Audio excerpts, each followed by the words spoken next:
सुशांत सिंह राजपूत के हत्यारों के अब आतंकवादियों से भी कनेक्शन सामने आ रहे हैं। सोचिए कितना मुश्किल था एक अकेले पड़ गए व्यक्ति के लिए ऐसे लोगों से लड़ना। और वहीं दूसरी तरफ दोस्तों आपको बता दूं कि एक जो गुलाम होता है वो सदैव गुलाम ही रहता है। वो अपने मालिक की कितनी भी चाटुकारिता कर ले, कितनी भी अपने मालिक की गलत चीजों को सही साबित करने की कोशिश में लगा रहे, निरंतर लगा रहे, पर वह रहेगा गुलाम ही, वह कभी मालिक नहीं बन सकता है। कुछ यही हमें देखने को मिल रहा है आजकल रवीश कुमार के साथ। तो आज इन्हीं सब खबरों के बारे में मैं आपको विस्तार से बताऊंगा। नमस्कार दोस्तों, मेरा नाम है वेदांत। जाकिर नाइक दोस्तों, जिसके ऊपर मनी लॉन्ड्रिंग का केस है, जिसके ऊपर नफरत फैलाने का केस है, जिसके ऊपर आतंकी गतिविधियों को अंजाम देने का केस है, ऐसा व्यक्ति जिसको इंग्लैंड ने 2010 में अपने देश में एंट्री पर बैन लगा दिया, जिसके ऊपर बैन लग गया कि वो इंग्लैंड में एंट्री नहीं ले सकता है अपनी इसी गतिविधियों के कारण। और ऐसा व्यक्ति जिसकी काबिलियत में ऐसे ही कुछ मुद्दे सामने हमारे आते हैं, और ऐसे व्यक्ति के साथ महेश भट्ट हमें दिखाई देते हैं, न बल्कि दिखाई देते हैं, उसकी तारीफ में कसीदे पढ़ रहे होते हैं। आजकल एक वीडियो सामने आया है जिसमें हम देख पा रहे हैं कि किस तरीके से महेश भट्ट अपने आका के तलवे चाट रहे हैं, अपने आका की किस तरीके से तारीफें बुन रहे हैं, जबकि उनको भी पता था कि उसी समय की यह बात है 2010 में, जबकि वो इंग्लैंड में इसको बैन किया गया। और इन्हीं सब काबिलियत की चलते कि हाँ भैया ये नफरत फैलाते हैं, कि हाँ ये मनी लॉन्ड्रिंग के केस में है, गतिविधियों आतंकी गतिविधियों में इनका हाथ पाया गया, ये सब जानते हुए भी महेश भट्ट ऐसा क्यों कर रहे थे? क्योंकि ये इसी विचारधारा को सपोर्ट करते हैं दोस्तों, वरना ऐसा कोई काम नहीं करेगा। मैं आपको उनके द्वारा कही गई कुछ चंद लाइनें सुनाता हूं जो कि उन्होंने अपने आका के तारीफ में पढ़ा, कसीदे पढ़े। जो कि सबसे पहले मैं डॉक्टर जाकिर नाइक को शक्तिशाली ब्रिटिश साम्राज्य का सामना करने के लिए उनकी हिम्मत को सलाम करता हूं। मैं उनके साहस को सलाम करता हूं जो उनके ईमान से आता है। ईमान मतलब उनका ईमान बड़ा साफ है, इनका कहने को ये मतलब उनके ईमान से आता है। अगर उनके दिल में कुछ गलत होता, इन्होंने कह भी दिया, अगर उनके दिल में कुछ गलत होता तो वह इन गुंडों के साथ लड़ने का जोखिम नहीं उठाते। गुंडे ये हैं या वो हैं, इनको ये समझ नहीं आ रहा है, क्योंकि उनको वही सही लग रहे हैं ना। गुंडे तो इनकी निगाह में कोई और हैं, जैसे कि सुशांत सिंह राजपूत गुंडे हैं, जैसे कि परवीन बाबी गुंडी थी भाई, इनके निगाह में यही सब इन लोगों का केस है। इनको ऐसे लोग गुंडे लगते हैं, और ऐसे जाकिर नाइक जैसे लोग इनको सही लगते हैं, अच्छे ईमान वाले लगते हैं। अब देखिए, वह इन गुंडों के साथ लड़ने का जोखिम नहीं उठाते। दुनिया जानकारी नहीं, सिर्फ मनोरंजन चाहती है। हाँ भाई, ये मनोरंजन ही तो कर रहे हैं। ये अपने घर में 2-2 बच्चियों को छोड़ के, अपनी 2-2 बेटियों को छोड़ के, अपनी बीवी को छोड़ के, अपने परिवार को छोड़ के परवीन भाभी के साथ चले जाते हैं। चलिए कोई बात नहीं। फिर वहां से पता जब इनको ये चलता है कि ये उनको कुछ बीमारी है, तो ये उनको छोड़ के चले जाते हैं मरने के लिए। ये भी तो मनोरंजन है एक तरीके का भाई। फिल्मी पूरा इनका परिवार है, फिल्मी सारे इंसिडेंट हो रहे हैं, सारी घटनाएं फिल्मी तरीके से हो रही हैं, तो मनोरंजन ही तो दे रहे हैं ये हमको। अक्सर ये अपने इसी मनोरंजन की वजह से चर्चा में रहते हैं। ये अपनी बेटी को किस करते हैं, अपनी इनकी दूसरी बेटी के साथ इनकी फोटोज वायरल होती हैं। ये भी तो मनोरंजन ही है एक तरीके का, लोगों को मनोरंजन दे रहे हैं। सुशांत सिंह राजपूत के साथ इतना गलत ये कर देते हैं, ये भी तो मनोरंजन ही है। सबको मनोरंजन ही दे रहे हैं, सबको चर्चा के लिए एक विषय दे रहे हैं, ये लगातार मनोरंजन कर रहे हैं। तो ऐसे ये बता रहे हैं ये कि दुनिया मनोरंजन चाहती है, जानकारी नहीं चाहती है। अब जानकारी इस बार मिलेगी, सुशांत सिंह राजपूत के केस में जानकारी मिलेगी, दुनिया को मिलेगी, तब आपको पता चलेगा कि जानकारी पाने के बाद कैसा क्या आपकी लोग हालत करते हैं। हम भारतीयों के लिए हमारे भाई यानी कि जाकिर नाइक राष्ट्रीय गौरव हैं। किस भाई से आपने पूछा? किस भारतीय लोगों के बिहाफ पे आप ये कह रहे हैं? किस भारतीय से आपने पूछा कि जो जाकिर नाइक को अपना भाई मानता है?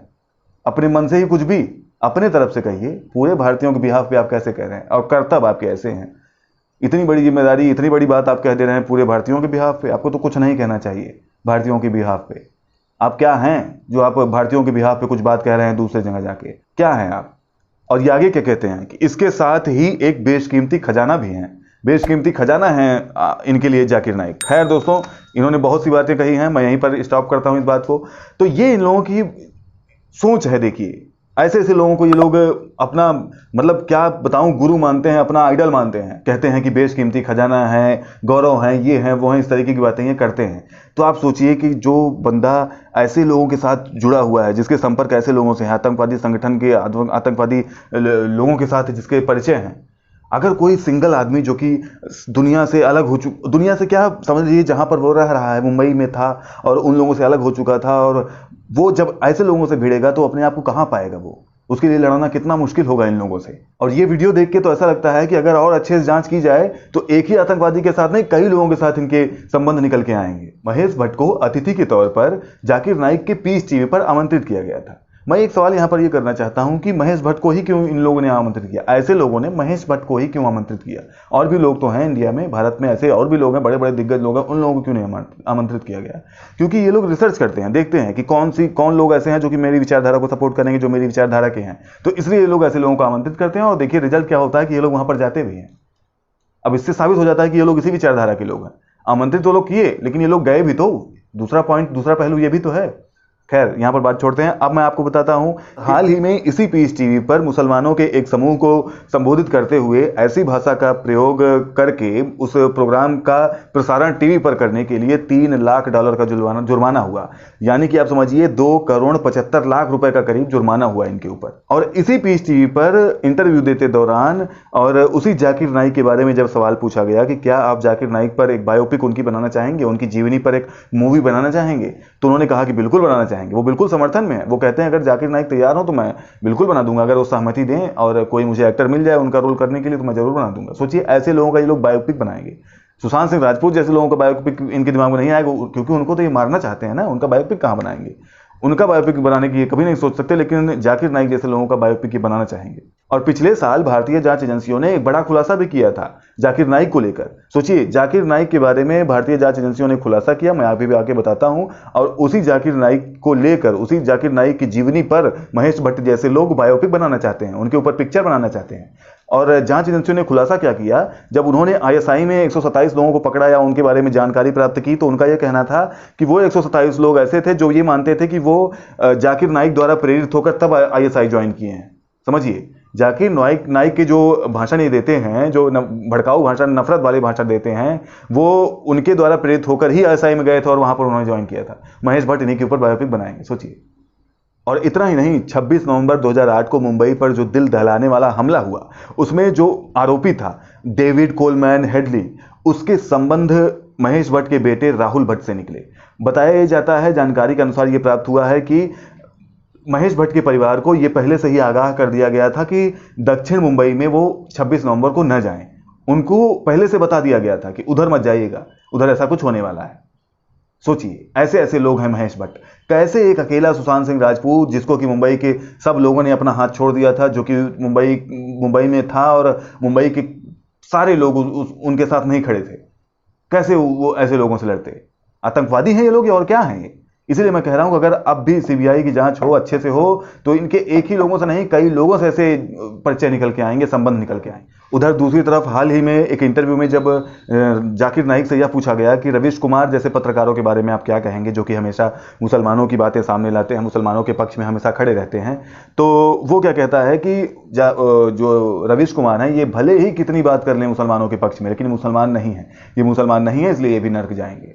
सोचिए क्या फायदा हुआ, जिंदगी भर उन्होंने काट दिया इन्हीं लोगों के बारे में बात करते करते, और आखिर उनको क्या मिल रहा है कि मुसलमान नहीं है तो वो जाएंगे कहां पे? नर्क में जाएंगे। इनका ये मतलब है कि वो मुसलमान बने पहले, सीधा मकसद ये है। सोचिए, एक आदमी जो सपोर्ट, मैं कहूंगा कि वास्तव में अगर एक सीधे स्ट्रेट वे में देखा जाए तो वो सपोर्ट तो करते हैं, ये तो सबको पता है। तो अगर वो सपोर्ट करते हैं तो कम से कम इन लोगों को इतना तो उनका एक कम से कम होना चाहिए कि भाई उनके प्रति इतना तो इंसाफ दिखाना चाहिए कि उनको माने।